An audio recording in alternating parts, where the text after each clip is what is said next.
They called her unsinkable. A marvel of human ambition, luxury, and engineering, the RMS Titanic was more than just a ship.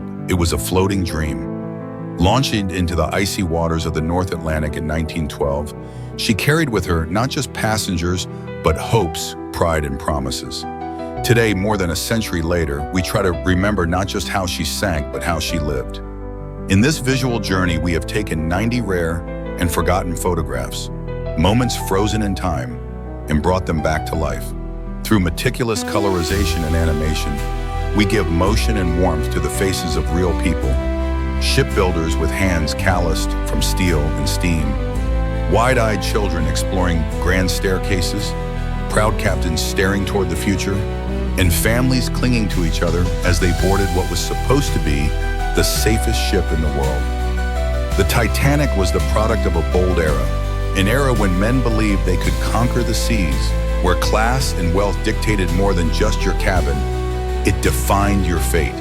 The upper decks sparkled with elegance, chandeliers, and violins. Meanwhile, down below, families huddled together, chasing dreams of a better life in America. This ship was a microcosm of humanity, its greatness, its blind confidence, its tenderness, and its tragedy. And when the iceberg struck, it tore not just into steel, but into the heart of a generation. It shattered illusions, ended over 1,500 lives, and gave birth to legends, questions, and stories that still echo today. Among the images you'll see are some never-before-brought-to-life portraits of passengers and crew. Some smiling unknowingly into the lens, others preparing for a journey they would never finish. We see the ship's elegant interiors, once black and white and static, now alive with movement, with depth, with spirit. These were not ghosts, they were people. And for these 11 minutes, we remember them not in mourning, but in motion. As you watch, reflect not only on what was lost, but on what still connects us to that night in 1912. Bravery, love, sacrifice, and the power of storytelling. Because every face had a name, every hand held a reason to live, and every still frame is a heartbeat we can now feel again.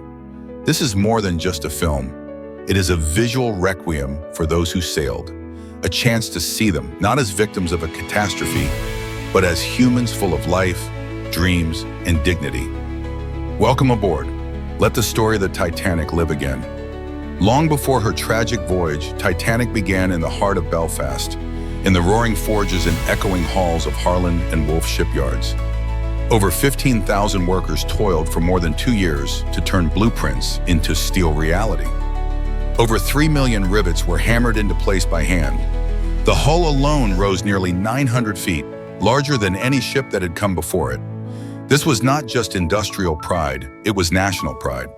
The British Empire saw Titanic as a symbol of its dominance. Her name rang with power. Her dimensions inspired awe. Newspapers called her the future of travel, but behind the grandeur, there was grit. The faces of shipbuilders, weary and proud, tell their own story. In the photographs we've reanimated, they look into the lens unaware of the legacy they are creating. Their sweat and skill built a ship that would become immortal, but not in the way they imagined. When Titanic was completed, she wasn't just a ship. She was a city on the sea. With 11 decks, she could carry over 2,200 people in separate worlds stacked on top of one another. For the rich, it was a playground of opulence. Oak-paneled smoking rooms, glass-domed dining halls, a gymnasium, a squash court, and even a swimming pool. First-class suites rivaled the finest hotels in Paris or London. Stewards and servants catered to every need. The elite walked the decks, wrapped in furs and silk, sipping champagne under the stars. Below, in third class, it was a different world, but still filled with hope. Immigrants from Ireland, Scandinavia, the Balkans, and beyond bunked together, dreaming of new beginnings in America. For many, Titanic was their first step toward freedom, work, and family reunions. The contrast between these classes was stark.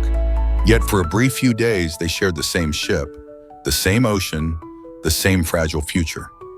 Among the 90 restored photos, we meet not statistics, but souls. Captain Edward Smith, gray-bearded and dignified, unaware he's guiding his final voyage. The musicians, captured in rehearsal, soon to be remembered for their final concert, played in courage. A young Irish girl, staring into the camera with a shy smile, days away from an icy fate. There are families holding babies, lovers arm in arm, children climbing railings. There are stokers and waiters, engineers and maids, dressed in their finest uniforms, caught in casual moments, laughing, leaning, waiting. In color and motion, these faces no longer belong to history books. They look like us. They lived, breathed, laughed, dreamed. For 11 minutes, we invite them back, not as ghosts, but as people. On the night of April 14th, 1912, Titanic sailed into the dark stillness of the North Atlantic. The air was cold, the stars unusually bright. Ice warnings had come throughout the day, but the ship continued at full speed. Confidence ran deep, too deep. At 11:40 p.m., the lookout spotted the iceberg. What followed was chaos and confusion wrapped in eerie silence. The great ship struck ice on her starboard side, ripping open 5 watertight compartments. She was doomed. But it didn't feel real. Not at first. There was no explosion, no screams, just a long, slow unraveling of certainty. Some passengers returned to their cabins. Others stared out into the dark, unsure of what to believe. Lifeboats were lowered, but too few and not full. Families were separated. Decisions made in panic became stories passed down for generations. The photos in this tribute stop before the impact. But we, who know the ending, see more in their eyes than they did. As Titanic tilted into the sea, humanity revealed its truest face. There were moments of terror, but also bravery, grace, and love. The band played hymns as the ship sank, hoping to calm the passengers. Officers gave up lifeboat seats. Strangers became protectors. Parents held their children close and whispered final words. Some refused to leave loved ones behind, choosing to die together rather than live apart. The baker, Charles Joquin, threw deck chairs into the sea so others might float. Wireless operators stayed at their posts until the end, sending distress calls across the Atlantic. Every act of selflessness was a rebellion against fear. In the hours when it mattered most, character, not class, defined who survived and who was remembered. At 2:20 a.m. on April 15th, the Titanic gave her final groan and slipped beneath the surface. What had taken years to build vanished in minutes. The sea swallowed steel and stories alike. Over 1,500 lives were lost. Only around 700 survived, pulled from lifeboats in the icy morning hours by the Carpathia, haunted and cold. Debris floated in silence. The screams faded, and with them, a chapter of innocence ended. But even then, the world could not let her go. News of the disaster shocked nations. Public mourning turned into investigations, reforms, and memorials. Titanic had become more than a ship. It was a mirror, a reflection of arrogance, inequality, love, courage, and fate. These 90 photos are more than relics. They are windows into lives interrupted. Lives that now move again, however briefly, thanks to color and motion. We see their joy, their pride, their curiosity. We see children mid-laughter, officers checking manifests, women adjusting their hats in the wind. We see ordinary moments made extraordinary by what followed. By bringing these images to life, we challenge the idea that history is distant. These were not black and white people. They wore color. They loved. They feared. They mattered. And when you see them blink, smile, or turn toward the camera, you may feel something stir, a connection across time, a reminder that the past is never as far away as it seems. Titanic's wreck was discovered in 1985, over 2 miles beneath the ocean's surface. Her remains are rusted, broken, scattered, but still there, still sacred. Explorers, scientists, and descendants continue to visit, to study, to remember. Countless books, films, and tributes have been made. But no matter how many times the story is told, something new always emerges. That is the enduring power of Titanic. It is not a cautionary tale, it is a human one. And it's not finished. Each restored face adds a thread to the great tapestry of memory. Each detail helps us remember what it means to hope and what it means to fall.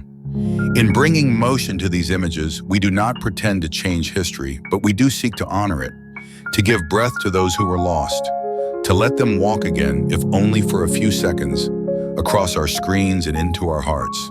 We hope you see not just the ship, but the souls aboard her. We hope you remember not just the tragedy, but the humanity. Because in the end, Titanic is not just a story of how a ship sank.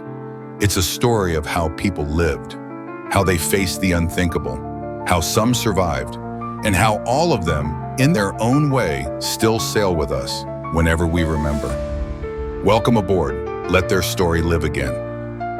The past is not forgotten. It lives again through these stories, these images, and these voices. Thank you for joining us in History Gets Alive. Until next time, keep remembering, keep reflecting, and don't forget to subscribe our channel.